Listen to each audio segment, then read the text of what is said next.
কোন কারণে কুসুমের আংটি আয়ুষের হাতে, এবার সেটা মায়ের কাছে খুলে বলল আয়ুষ্মান। কুসুম ধারাবাহিকের প্রতিদিনের আপডেটগুলো পেতে হলে আমাদের পেজটি ফলো দিয়ে আমাদের সাথেই থাকুন। ভিডিওটি ভালো লাগলে অবশ্যই একটা লাইক দিয়ে ভিডিওটি শেয়ার করে দিন। বন্ধুরা, আমরা নতুন পর্বের আপডেটে দেখতে পাবো যে সকলের সামনে মীনাক্ষী যখন বলে ওঠে যে কী ব্যাপার আয়ুষ, তোর আর কুসুমের কি এঙ্গেজমেন্ট হয়ে গেছে গোপনে? তখন সকলে অবাক হয়ে যায়। তখন আয়ুষ বলে যে তুমি কী বলছো কাকিমণি, তুমি পুরো ঘটনা না শুনে কুসুমকে এরকমভাবে দোষারোপ করতে পারো না।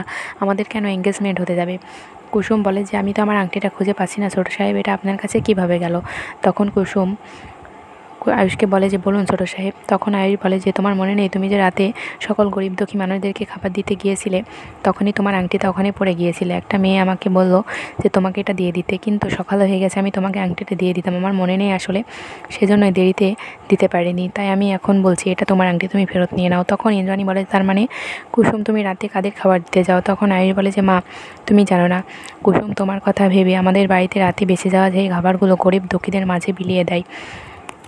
তখন গরিব দুঃখীরা সকলে তোমাকে আশীর্বাদ করে। আয়ুষের মুখে এই কথা শুনে ইন্দ্রাণী বলে যে তুমি এসব কী বলছো আয়ুষ? তখন আয়ুষ বলে যে হ্যাঁ মা, আমি কালকে রাতে যখন ফিরছিলাম তখন দেখলাম কুসুম কিছু গরিব দুঃখী মানুষের মাঝে খাবার নিয়ে গিয়ে বিলিয়ে দিচ্ছে। রোজ রাতে বেঁচে যাওয়া খাবারগুলো কুসুম নিয়ে গিয়ে গরিব দুঃখীদের মাঝে বিলিয়ে দেয়। যারা অনাহারে থাকে তাদেরকে কুসুম খাবার খাইয়ে দিয়ে আসে এবং তারা সকলেই তোমার জন্য প্রার্থনা করে। আয়ুষ্মানের মুখে এই কথা শুনে ইন্দ্রাণী খুশি হয়ে বলে যে সত্যি কুসুম, তুমি অনেক মহৎ, তোমার মনটা অনেক বড়। তখন দেবলীন এবং মীনাক্ষী এইসব কথা শুনে খুবই রেগে যেতে থাকে। মীনাক্ষী বলে যে কি করতে গেলাম আর কি হয়ে গেল?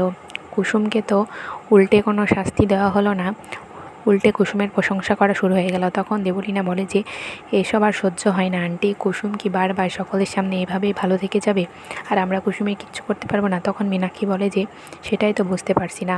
তখন ইন্দ্রাণী বলে যে তুমি যে খাবারগুলো তো প্রতিদিন দিয়ে আসো, সত্যি কুসুম তুমি অনেক মহৎ। তখন দেবী মায়ের মুখে এই কথা শুনে কুসুম খুশি হয়ে যায় এবং সমস্ত ঘটনা জানার পরে ইন্দ্রাণী মীনাক্ষীর উপরেই রেগে যায়। তো বন্ধুরা, পর্বটি পেতে পেজটি ফলো দিয়ে সাথে থাকুন। ধন্যবাদ।